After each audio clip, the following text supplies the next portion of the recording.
Canada ਭਰ ਵਿੱਚ ਇਸ ਸਮੇਂ 1,21,000 ਦੇ ਕਰੀਬ ਕੋਵਿਡ-19 ਦੇ ਮਾਮਲੇ ਮੌਜੂਦ ਨੇ, ਜਿਨ੍ਹਾਂ ਵਿੱਚੋਂ 1,07,000 ਦੇ ਕਰੀਬ ਪੂਰੀ ਤਰ੍ਹਾਂ ਠੀਕ ਵੀ ਹੋ ਚੁੱਕੇ ਨੇ ਤੇ ਹੁਣ ਤੱਕ 9991 ਮੌਤਾਂ ਹੋਈਆਂ ਨੇ ਤੇ ਐਕਟਿਵ ਕੇਸ ਕਰੀਬ 14,000 ਨੇ। ਐਲਬਰਟਾ ਵਿੱਚ ਕੁੱਲ ਮਾਮਲੇ 11,772 ਸਾਹਮਣੇ ਆਏ, ਜਿਨ੍ਹਾਂ ਵਿੱਚੋਂ 10,552 ਪੂਰੀ ਤਰ੍ਹਾਂ ਠੀਕ ਹੋ ਚੁੱਕੇ ਨੇ। 216 ਮੌਤਾਂ ਹੋਈਆਂ ਨੇ ਤੇ ਐਕਟਿਵ ਕੇਸ ਕਰੀਬ 1,004 ਨੇ। ਬ੍ਰਿਟਿਸ਼ ਕੋਲੰਬੀਆ ਵਿੱਚ 4111 ਕੁੱਲ ਮਾਮਲੇ ਸਾਹਮਣੇ ਆਏ, 3444 ਪੂਰੀ ਤਰ੍ਹਾਂ ਠੀਕ ਹੋ ਗਏ, 195 ਮੌਤਾਂ ਹੋਈਆਂ ਤੇ 472 ਇਸ ਸਮੇਂ ਐਕਟਿਵ ਕੇਸ ਨੇ। ਮੈਨੀਟੋਬਾ ਵਿੱਚ 562 ਕੁੱਲ ਮਾਮਲੇ ਸਾਹਮਣੇ ਆਏ, 360 ਪੂਰੀ ਤਰ੍ਹਾਂ ਠੀਕ ਹੋ ਗਏ, 8 ਮੌਤਾਂ ਹੋਈਆਂ ਤੇ 194 ਐਕਟਿਵ ਕੇਸ ਨੇ। ਨਿਊ ਬ੍ਰੰਸਵਿਕ ਵਿੱਚ 177 ਮਾਮਲੇ ਸਾਹਮਣੇ ਆਏ, 168 ਉਹਨਾਂ ਵਿੱਚੋਂ ਪੂਰੀ ਤਰ੍ਹਾਂ ਠੀਕ ਹੋ ਗਏ, 2 ਮੌਤਾਂ ਹੋਈਆਂ ਤੇ 7 ਇਸ ਸਮੇਂ ਐਕਟਿਵ ਕੇਸ ਨੇ। ਨਿਊਫਾਊਂਡਲੈਂਡ ਵਿੱਚ ਕੁੱਲ ਮਾਮਲੇ ਹੁਣ ਤੱਕ 268 ਸਾਹਮਣੇ ਆਏ, ਜਿਨ੍ਹਾਂ ਵਿੱਚੋਂ 263 ਪੂਰੀ ਤਰ੍ਹਾਂ ਠੀਕ ਹੋ ਗਏ, 3 ਮੌਤਾਂ ਹੋਈਆਂ ਤੇ ਐਕਟਿਵ ਕੇਸ ਇਸ ਸਮੇਂ 2 ਨੇ।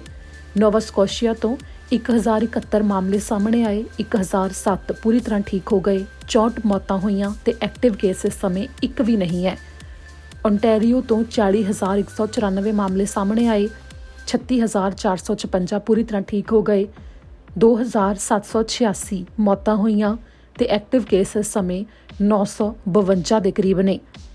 ਪ੍ਰਿੰਸ ਐਡਵਰਡ ਆਈਲੈਂਡ ਤੋਂ 36 ਮਾਮਲੇ ਸਾਹਮਣੇ ਆਏ, 36 ਹੀ ਠੀਕ ਹੋ ਗਏ। ਕਿਊਬੈਕ ਤੋਂ 60,718 ਮਾਮਲੇ ਸਾਹਮਣੇ ਆਏ, 53,135 ਪੂਰੀ ਤਰ੍ਹਾਂ ਠੀਕ ਹੋ ਗਏ, 5,597 ਮੌਤਾਂ ਹੋਈਆਂ ਨੇ, 1,886 ਇਸ ਸਮੇਂ ਐਕਟਿਵ ਕੇਸ ਨੇ। ਸਸਕੈਚਵਨ ਤੋਂ 1,479 ਮਾਮਲੇ ਸਾਹਮਣੇ ਆਏ, 1,294 ਪੂਰੀ ਤਰ੍ਹਾਂ ਠੀਕ ਹੋ ਗਏ, 20 ਮੌਤਾਂ ਹੋਈਆਂ ਨੇ, 165 ਇਸ ਸਮੇਂ ਐਕਟਿਵ ਕੇਸ ਨੇ। ਨਾਰਥ ਵੈਸਟ ਟੈਰੀਟਰੀਜ਼ ਤੋਂ 5 ਸਾਹਮਣੇ ਆਏ ਸੀ ਮਾਮਲੇ ਤੇ 5 ਹੀ ਠੀਕ ਹੋ ਗਏ। ਨੁਨਾਵਤ ਤੋਂ ਕੋਈ ਮਾਮਲਾ ਸਾਹਮਣੇ ਨਹੀਂ ਆਇਆ ਤੇ ਯੂਕੋਨ ਤੋਂ 15 ਮਾਮਲੇ ਸਾਹਮਣੇ ਆਏ, ਜਿਨ੍ਹਾਂ ਵਿੱਚੋਂ 13 ਪੂਰੀ ਤਰ੍ਹਾਂ ਠੀਕ ਹੋ ਗਏ, ਮੌਤ 1 ਵੀ ਨਹੀਂ ਹੋਈ ਤੇ 2 ਇਸ ਸਮੇਂ ਐਕਟਿਵ ਕੇਸ ਦੱਸੇ ਜਾ ਰਹੇ ਨੇ। ਸੈਂਟਰਲ ਐਲਬਰਟਾ ਵਿੱਚ ਕੱਲ ਇੱਕ ਡਾਕਟਰ ਦੇ ਉੱਤੇ ਹਮਲਾ ਹੋਇਆ। ਵਾਕ-ਇਨ ਕਲੀਨਿਕ ਵਿੱਚ ਡਾਕਟਰ ਮੌਜੂਦ ਸੀ ਜਦੋਂ ਉਸ ਦੇ ਉੱਤੇ ਇੱਕ ਵਿਅਕਤੀ ਨੇ ਹਥਿਆਰ ਨਾਲ ਹਮਲਾ ਕਰ ਦਿੱਤਾ ਤੇ ਉਸ ਨੂੰ ਗੰਭੀਰ ਰੂਪ 'ਚ ਜ਼ਖਮੀ ਕਰ ਦਿੱਤਾ ਤੇ ਉਸ ਡਾਕਟਰ ਨੇ ਹਸਪਤਾਲ ਜਾ ਕੇ ਦਮ ਤੋੜ ਦਿੱਤਾ। ਡਾਕਟਰ ਦੀ ਮੌਤ ਤੋਂ ਬਾਅਦ ਕਾਫੀ ਲੋਕ ਪਰੇਸ਼ਾਨ ਨੇ, ਜਿਸ ਦੇ ਬਾਰੇ ਪੁਲਿਸ ਦੇ ਵੱਲੋਂ ਵੀ ਜਾਣਕਾਰੀ ਦਿੱਤੀ ਗਈ ਹੈ ਤੇ ਇਸ ਦੇ ਨਾਲ ਹੀ ਉਹ ਇੱਕ ਫੈਮਿਲੀ ਡਾਕਟਰ ਸੀ ਤੇ ਇਸ ਦੌਰਾਨ ਮੌਕੇ ਦੇ ਉੱਤੇ ਕਈ ਵਿਅਕਤੀ ਵੀ ਕਲੀਨਿਕ ਦੇ ਵਿੱਚ ਮੌਜੂਦ ਸਨ ਜਦੋਂ ਇੱਕ ਵਿਅਕਤੀ ਹਥੌੜੇ ਤੇ ਨਾਲ ਇੱਕ ਤਲਵਾਰ ਵਰਗੇ ਹਥਿਆਰ ਦੇ ਨਾਲ ਕਲੀਨਿਕ ਵਿੱਚ ਆਇਆ, ਜੋ ਕਿ ਰੈੱਡ ਡੀਅਰ ਦੇ ਵਿੱਚ ਹੈ ਤੇ ਉਸ ਕਲੀਨਿਕ ਵਿੱਚ ਜਾ ਕੇ ਡਾਕਟਰ ਦੇ ਉੱਤੇ ਉਸਨੇ ਹਥਿਆਰਾਂ ਨਾਲ ਹਮਲਾ ਕਰ ਦਿੱਤਾ, ਜਿਸ ਤੋਂ ਬਾਅਦ ਡਾਕਟਰ ਦੀ ਮੌਤ ਹੋ ਗਈ। ਤੇ ਇਸ ਸਾਰੇ ਮਾਮਲੇ ਦੀ ਜਾਣਕਾਰੀ ਦਿੰਦੇ ਹੋਏ ਅਧਿਕਾਰੀਆਂ ਨੇ ਦੱਸਿਆ ਕਿ ਸ਼ੱਕੀ ਵਿਅਕਤੀ ਨੂੰ ਉਹਨਾਂ ਨੇ ਗ੍ਰਿਫਤਾਰ ਕਰ ਲਿਆ। ਵਿਲੇਜ ਮਾਲ ਦੇ ਵਿੱਚ ਇਹ ਵਾਕ-ਇਨ ਕਲੀਨਿਕ ਹੈ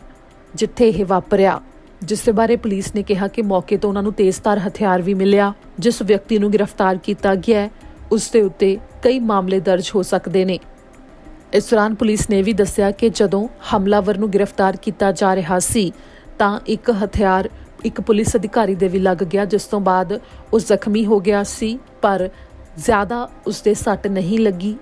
ਤੇ ਉਸਦਾ ਇਲਾਜ ਹੋ ਗਿਆ। ਇਸ ਦੌਰਾਨ ਪ੍ਰੀਮੀਅਰ ਜੇਸਨ ਕੈਨੀ ਤੇ ਹੈਲਥ ਮਿਨਿਸਟਰ ਟਾਇਲਰ ਸ਼ੈਨਰੋ ਨੇ ਵੀ ਟਵੀਟ ਕਰਕੇ ਇਸ ਦੇ ਉੱਤੇ ਦੁੱਖ ਦਾ ਪ੍ਰਗਟਾਵਾ ਕੀਤਾ ਹੈ ਕਿ ਡਾਕਟਰ ਦੇ ਉੱਤੇ ਇਹ ਜਾਨਲੇਵਾ ਹਮਲਾ ਹੋਇਆ, ਜਿਸ ਦੇ ਬਾਰੇ ਐਲਬਰਟਾ ਮੈਡੀਕਲ ਐਸੋਸੀਏਸ਼ਨ ਨੇ ਪੁਸ਼ਟੀ ਕਰ ਦਿੱਤੀ ਸੀ। ਉਹਨਾਂ ਦੇ ਇੱਕ ਮੈਂਬਰ ਨਾਲ ਅਜਿਹਾ ਵਾਪਰਿਆ। ਇਸ ਦੌਰਾਨ ਅਧਿਕਾਰੀਆਂ ਨੇ ਡਾਕਟਰ ਦੀ ਪਛਾਣ ਜਨਤਕ ਕਰਨ ਤੋਂ ਇਨਕਾਰ ਕੀਤਾ ਹੈ, ਪਰ ਉਸ ਡਾਕਟਰ ਨੂੰ ਜਿੰਨੇ ਵੀ ਵਿਅਕਤੀ ਜਾਣਦੇ ਸਨ, ਜੇਕਰ ਮਾਨਸਿਕ ਤੌਰ ਦੇ ਉੱਤੇ ਕਿਸੇ ਨੂੰ ਵੀ ਪਰੇਸ਼ਾਨੀ ਹੋਈ ਹੈ ਤਾਂ ਅਧਿਕਾਰੀਆਂ ਨੇ ਕਿਹਾ ਕਿ ਵਿਕਟਮ ਸਰਵਿਸਿਜ਼ ਨੂੰ ਫੋਨ ਕਰਕੇ ਮਦਦ ਲਈ ਜਾ ਸਕਦੀ ਹੈ। ਕੈਨੇਡਾ ਦੇ ਇਮੀਗ੍ਰੇਸ਼ਨ ਵਿਭਾਗ ਨੇ ਤਾਜ਼ਾ ਅੰਕੜੇ ਜਾਰੀ ਕੀਤੇ ਨੇ। ਨਵੀਂ ਰਿਪੋਰਟ ਦੇ ਵਿੱਚ ਦੱਸਿਆ ਗਿਆ ਹੈ ਕਿ ਆਖਿਰ ਜੂਨ 2020 ਦੇ ਵਿੱਚ ਕਿੰਨੇ ਵਿਅਕਤੀਆਂ ਨੂੰ ਕੈਨੇਡਾ ਦੀ PR ਦਿੱਤੀ ਗਈ ਹੈ, ਜਿਸ ਦੇ ਵਿੱਚ ਜਾਣਕਾਰੀ ਦਿੰਦੇ ਹੋਏ ਇਮੀਗ੍ਰੇਸ਼ਨ, ਰਿਫਿਊਜੀਜ਼ ਤੇ ਸਿਟੀਜ਼ਨਸ਼ਿਪ ਕੈਨੇਡਾ ਵਿਭਾਗ ਨੇ ਦੱਸਿਆ ਕਿ 19,200 ਵਿਅਕਤੀਆਂ ਨੂੰ ਜੂਨ 2020 ਦੇ ਵਿੱਚ ਕੈਨੇਡਾ ਦੀ PR ਦਿੱਤੀ ਗਈ ਹੈ, ਜਿਸ ਦੇ ਵਿੱਚ ਜ਼ਿਕਰਯੋਗ ਹੈ ਕਿ ਮਈ ਮਹੀਨੇ 2020 ਦੇ ਵਿੱਚ ਹੀ 11,000 ਵਿਅਕਤੀਆਂ ਨੂੰ PR ਦਿੱਤੀ ਗਈ ਸੀ ਤੇ ਅਪ੍ਰੈਲ ਦੇ ਮਹੀਨੇ ਵਿੱਚ 4,000 ਵਿਅਕਤੀਆਂ ਨੂੰ PR ਦਿੱਤੀ ਗਈ ਸੀ, ਜਿਸ ਤੋਂ ਇਹ ਸਾਹਮਣੇ ਆਉਂਦਾ ਹੈ ਕਿ ਕੋਵਿਡ-19 ਦੌਰਾਨ ਜਿਹੜੇ ਹਾਲਾਤ ਬਣੇ ਉਸ ਮੌਕੇ PR ਦਿੱਤੇ ਜਾਣ ਦੀ ਪ੍ਰਕਿਰਿਆ ਹੌਲੀ ਹੋਈ, ਇਮੀਗ੍ਰੇਸ਼ਨ ਦੇ ਕੰਮ ਦੀ ਪ੍ਰਕਿਰਿਆ ਹੌਲੀ ਹੋਈ ਤੇ ਮਾਰਚ ਮਹੀਨੇ ਤੋਂ ਬਾਅਦ ਇਸ ਸਮੇਂ ਜੂਨ ਦੀ ਜਦੋਂ ਗੱਲ ਕਰਦੇ ਹਾਂ ਤਾਂ ਮੁੜ ਤੋਂ ਸਾਰਾ ਕੰਮ ਲੀਹ ਤੇ ਆਉਂਦਾ ਦਿਖਾਈ ਦੇ ਰਿਹਾ ਹੈ। ਇਸੇ ਕਰਕੇ ਪਿਛਲੇ ਮਹੀਨਿਆਂ ਨਾਲੋਂ ਜੂਨ ਦੇ ਵਿੱਚ PR ਦਿੱਤੇ ਜਾਣ ਦੀ ਗਿਣਤੀ ਕਾਫੀ ਜ਼ਿਆਦਾ ਵਧੀ ਹੈ। ਇੱਥੇ ਵੀ ਜ਼ਿਕਰਯੋਗ ਹੈ ਕਿ ਜੂਨ ਮਹੀਨੇ ਹੀ ਸਾਲ 2019 ਦੇ ਵਿੱਚ 34,000 ਵਿਅਕਤੀਆਂ ਨੂੰ ਕੈਨੇਡਾ ਦੀ PR ਦਿੱਤੀ ਗਈ ਸੀ। ਇੱਥੇ ਜ਼ਿਕਰਯੋਗ ਹੈ ਕਿ ਕੈਨੇਡਾ ਵਿੱਚ ਮਾਰਚ 18 ਤੋਂ ਟਰੈਵਲ ਕਰਨ ਨੂੰ ਲੈ ਕੇ ਰੋਕ ਲੱਗੀ ਹੋਈ ਹੈ, ਜਿਸ ਤੋਂ ਬਾਅਦ ਇਹ ਵੀ ਹੈ ਕਿ ਜਿਨ੍ਹਾਂ ਨੂੰ PR ਦਿੱਤੀ ਗਈ ਹੈ ਉਹਨਾਂ ਵਿੱਚ ਜੇਕਰ ਕੁਝ ਵਿਅਕਤੀ ਕੈਨੇਡਾ ਤੋਂ ਬਾਹਰ ਵੀ ਮੌਜੂਦ ਨੇ, ਉਹ ਫਿਲਹਾਲ ਕੈਨੇਡਾ ਦੇ ਵਿੱਚ ਨਹੀਂ ਆ ਸਕਦੇ। ਇਸ ਦੇ ਵਿੱਚ ਜਦੋਂ ਜਾਣਕਾਰੀ ਦਿੱਤੀ ਗਈ ਤਾਂ ਤੁਹਾਨੂੰ ਦੱਸ ਦਈਏ ਕਿ ਜੂਨ 2020 ਦੇ ਵਿੱਚ ਜਿਨ੍ਹਾਂ ਨੂੰ PR ਮਿਲੀ ਉਹਨਾਂ ਵਿੱਚੋਂ ਜੋ ਭਾਰਤੀ ਨੇ ਉਹ 6760 ਸਨ, ਚੀਨ ਤੋਂ 2010 ਵਿਅਕਤੀ ਸਨ, ਫਿਲੀਪੀਨਸ ਤੋਂ 900 ਸਨ, USA ਤੋਂ 740 ਸਨ, ਪਾਕਿਸਤਾਨ ਤੋਂ 595, ਬ੍ਰਾਜ਼ੀਲ ਤੋਂ 560, ਯੂਨਾਈਟਿਡ ਕਿੰਗਡਮ ਤੋਂ 535, ਨਾਈਜੀਰੀਆ ਤੋਂ 530, ਈਰਾਨ ਤੋਂ 390 ਤੇ ਸਾਊਥ ਕੋਰੀਆ ਤੋਂ 355 ਵਿਅਕਤੀ ਸਨ, ਜਿਨ੍ਹਾਂ ਸਾਰਿਆਂ ਨੂੰ ਜੂਨ ਮਹੀਨੇ PR ਮਿਲ ਗਈ। ਪਰ ਇਮੀਗ੍ਰੇਸ਼ਨ ਵਿਭਾਗ ਵੱਲੋਂ ਹੁਣ ਮੁੜ ਤੋਂ ਪ੍ਰਕਿਰਿਆ ਨੂੰ ਲੀਹ ਤੇ ਲਿਆਂਦਾ ਜਾ ਰਿਹਾ ਹੈ, ਜਿਸ ਦੇ ਵਾਸਤੇ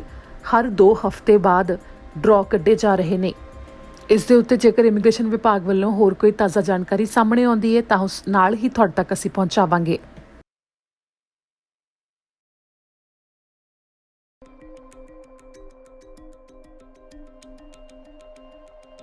ਕੈਨੇਡਾ ਸਰਕਾਰ ਨੇ ਜਾਣਕਾਰੀ ਦਿੱਤੀ ਹੈ ਕਿ ਬਾਹਰਲੇ ਮੁਲਕਾਂ ਤੋਂ 18 ਅਜਿਹੀਆਂ ਫਲਾਈਟਾਂ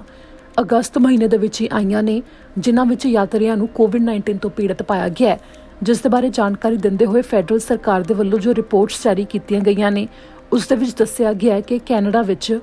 ਅਗਸਤ 1 ਤੋਂ ਲੈ ਕੇ ਅਗਸਤ 4 ਤੱਕ ਜੋ ਫਲਾਈਟਾਂ ਲੈਂਡ ਹੋਈਆਂ, ਉਹਨਾਂ ਸਾਰੀਆਂ ਵਿੱਚ ਕਿਸੇ ਨਾ ਕਿਸੇ ਯਾਤਰੀ ਨੂੰ COVID-19 ਤੋਂ ਪੀੜਤ ਪਾਇਆ ਗਿਆ ਹੈ। ਜਿਸ ਦੇ ਲਈ ਜਾਣਕਾਰੀ ਦਿੱਤੀ ਗਈ ਹੈ ਕਿ ਉਹਨਾਂ ਵਿੱਚੋਂ 8 ਫਲਾਈਟਾਂ ਟੋਰਾਂਟੋ ਪਹੁੰਚੀਆਂ ਸਨ, 7 ਮੌਂਟਰੀਅਲ ਪਹੁੰਚੀਆਂ ਸਨ ਤੇ 1 ਫਲਾਈਟ ਵੈਨਕੂਵਰ ਤੇ 1 ਕੈਲਗਰੀ ਦੇ ਵਿੱਚ ਪਹੁੰਚੀ ਸੀ।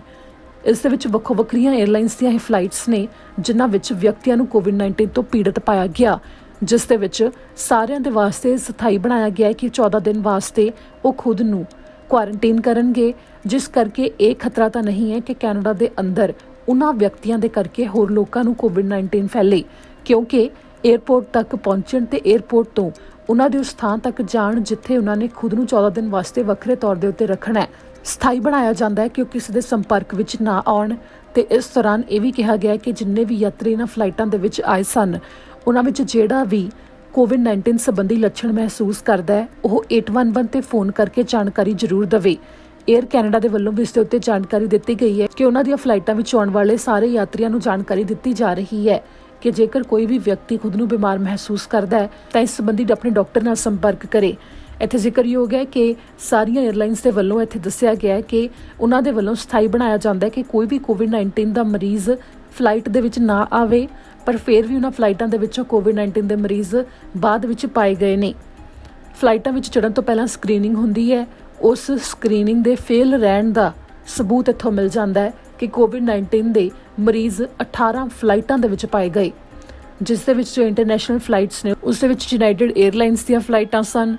에ਅਰ ਟ੍ਰਾਂਜ਼ਿਟ ਫਲਾਈਟਸ ਸਨ, 에ਅਰ ਫਰਾਂਸ ਫਲਾਈਟਸ ਸਨ, 에ਅਰ ਕੈਨੇਡਾ ਦੀਆਂ ਕਈ ਫਲਾਈਟਾਂ ਸਨ, ਪਾਕਿਸਤਾਨ ਇੰਟਰਨੈਸ਼ਨਲ 에ਅਰਲਾਈਨਸ ਦੀ ਵੀ ਫਲਾਈਟ ਸੀ, ਕਤਰ 에ਅਰਲਾਈਨਸ ਦੀ ਵੀ ਫਲਾਈਟ ਮੌਜੂਦ ਸੀ, ਡੈਲਟਾ 에ਅਰਲਾਈਨਸ ਦੀ ਵੀ ਫਲਾਈਟ ਸੀ, ਜਿਸ ਦੇ ਵਿੱਚ ਸਭ ਤੋਂ ਜ਼ਿਆਦਾ ਫਲਾਈਟਾਂ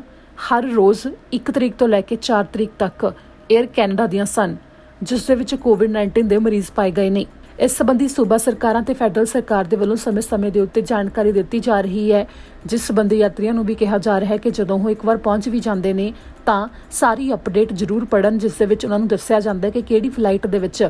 ਕਿਹੜੀਆਂ ਸੀਟਾਂ ਦੇ ਉੱਤੇ COVID-19 ਦੇ ਮਰੀਜ਼ ਮੌਜੂਦ ਸਨ।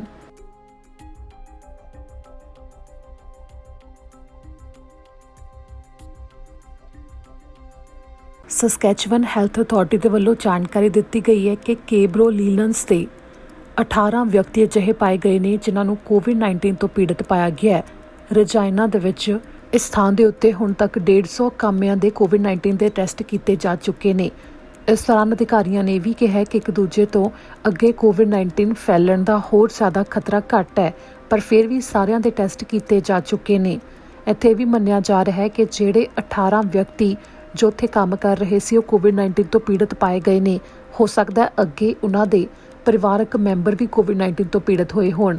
ਸਾਰਿਆਂ ਨੂੰ ਆਪਣੇ ਘਰ ਵਿੱਚ ਕੁਆਰੰਟਾਈਨ ਹੋਣ ਦੇ ਵਾਸਤੇ ਕਹਿ ਦਿੱਤਾ ਗਿਆ ਹੈ। ਇਸ ਦੇ ਬਾਰੇ ਸਸਕੈਚੁਅਨ ਹੈਲਥ ਅਥਾਰਟੀ ਦੇ ਵੱਲੋਂ ਜਾਣਕਾਰੀ ਦਿੱਤੀ ਗਈ ਹੈ ਕਿ ਜਿੰਨੇ ਵੀ ਕਾਮਿਆਂ ਨੂੰ ਕੋਵਿਡ-19 ਤੋਂ ਪੀੜਤ ਪਾਇਆ ਗਿਆ ਹੈ, ਨਾ ਸਿਰਫ ਉਹਨਾਂ ਦੇ ਪਰਿਵਾਰਕ ਮੈਂਬਰ ਸਗੋਂ ਜਿੱਥੇ ਵੀ ਉਹ ਗਏ ਸਨ ਤੇ ਨਾਲ ਹੀ ਉਹਨਾਂ ਦੇ ਦੋਸਤਾਂ ਨੂੰ ਵੀ ਟਰੈਕ ਕੀਤਾ ਜਾ ਰਿਹਾ ਹੈ ਤੇ ਅੱਗੇ ਤੋਂ ਅੱਗੇ ਜਾਣਕਾਰੀ ਦਿੱਤੀ ਜਾ ਰਹੀ ਹੈ ਕਿ ਉਹ ਖੁਦ ਨੂੰ ਕੁਆਰੰਟਾਈਨ ਕਰ ਦੇਣ। ਜਿਸ ਦੇ ਬਾਰੇ ਦੱਸਿਆ ਗਿਆ ਹੈ ਕਿ ਨੇੜੇ ਦੇ ਜਿੰਨੇ ਵੀ ਵਿਅਕਤੀ ਸਨ ਉਹ ਹੁਣ ਤੱਕ ਆਪਣੇ ਆਪ ਨੂੰ ਕੁਆਰੰਟਾਈਨ ਕਰ ਚੁੱਕੇ ਨੇ ਕਿ 14 ਦਿਨ ਦੇ ਵਾਸਤੇ ਉਹ ਘਰ ਦੇ ਵਿੱਚ ਹੀ ਰਹਿਣਗੇ। ਇਸ ਦੇ ਵਿੱਚ ਅਧਿਕਾਰੀਆਂ ਨੇ ਵੀ ਦੱਸਿਆ ਕਿ ਜਿਹੜੇ ਮਾਮਲੇ ਪਛਾਣੇ ਗਏ ਨੇ ਕਿ ਉਹਨਾਂ ਨੂੰ ਕੋਵਿਡ-19 ਹੋ ਗਿਆ ਕਾਮਿਆਂ ਨੂੰ, ਉਹਨਾਂ ਵਿੱਚ ਕਈਆਂ ਦੇ ਬਾਰੇ ਤਾਂ ਉਦੋਂ ਪਤਾ ਲੱਗਿਆ ਜਦੋਂ ਉਹਨਾਂ ਨੇ 811 ਕਰਕੇ ਇਸ ਦੇ ਬਾਰੇ ਜਾਣਕਾਰੀ ਦਿੱਤੀ ਕਿ ਉਹ ਖੁਦ ਨੂੰ ਬਿਮਾਰ ਮਹਿਸੂਸ ਕਰ ਰਹੇ ਸਨ। ਬਾਕੀ ਕਈਆਂ ਨੂੰ ਟਰੇਸ ਵੀ ਕੀਤਾ ਗਿਆ, ਜਿਸ ਤੋਂ ਬਾਅਦ ਜਦੋਂ ਜਾਂਚ ਕੀਤੀ ਗਈ ਤਾਂ ਉਹਨਾਂ ਨੂੰ ਕੋਵਿਡ-19 ਤੋਂ ਪੀੜਤ ਪਾਇਆ ਗਿਆ, ਜਿਸ ਵਿੱਚ ਦੱਸਿਆ ਗਿਆ ਕਿ ਰਜਾਇਨਾ ਵਿੱਚ ਸ਼ਨੀਵਾਰ ਦੇ ਦਿਨ ਨਵੇਂ 11 ਕੇਸ ਪਾਏ ਗਏ ਸਨ ਕੋਵਿਡ-19 ਦੇ ਤੇ ਉਹ ਸਾਰੇ ਹੀ ਕੇਬਰੋ ਕੰਪਨੀ ਦੇ ਕਾਮੇ ਸਨ ਜਾਂ ਫਿਰ ਉਹਨਾਂ ਕਾਮਿਆਂ ਦੇ ਸੰਪਰਕ ਵਿੱਚ ਜਿਹੜੇ ਵਿਅਕਤੀ ਆਏ ਉਹ ਸਨ। ਬਾਕੀ ਹੋਰ ਕਿਸੇ ਨੂੰ ਵੀ ਉਸ ਦਿਨ ਕੋਵਿਡ-19 ਤੋਂ ਪੀੜਤ ਨਹੀਂ ਸੀ ਪਾਇਆ ਗਿਆ। ਇਸ ਦੌਰਾਨ ਸਾਰਾ ਸਮਾਨ ਵੀ ਸੈਨੀਟਾਈਜ਼ ਕੀਤਾ ਜਾ ਰਿਹਾ ਹੈ ਤੇ ਸਥਾਈ ਬਣਾਇਆ ਜਾ ਰਿਹਾ ਹੈ ਕਿ ਲੀਨਨਸ ਜੋ ਉੱਥੇ ਮੌਜੂਦ ਨੇ ਉਹ ਸੁਰੱਖਿਅਤ ਨੇ ਅੱਗੇ ਵਰਤਣ ਦੇ ਵਾਸਤੇ। ਇਸ ਦੇ ਲਈ ਸਸਕੈਚੁਅਨ ਹੈਲਥ ਅਥਾਰਟੀ ਦੇ ਵੱਲੋਂ ਅਧਿਕਾਰੀ ਭੇਜੇ ਗਏ ਨੇ ਤੇ ਉਹ ਇਸ ਨੂੰ ਸਥਾਈ ਬਣਾ ਰਹੇ ਨੇ, ਜਿਸ ਦੇ ਉੱਤੇ ਸੁਰੱਖਿਆ ਨੂੰ ਲੈ ਕੇ ਕੰਮ ਚੱਲ ਰਿਹਾ ਹੈ।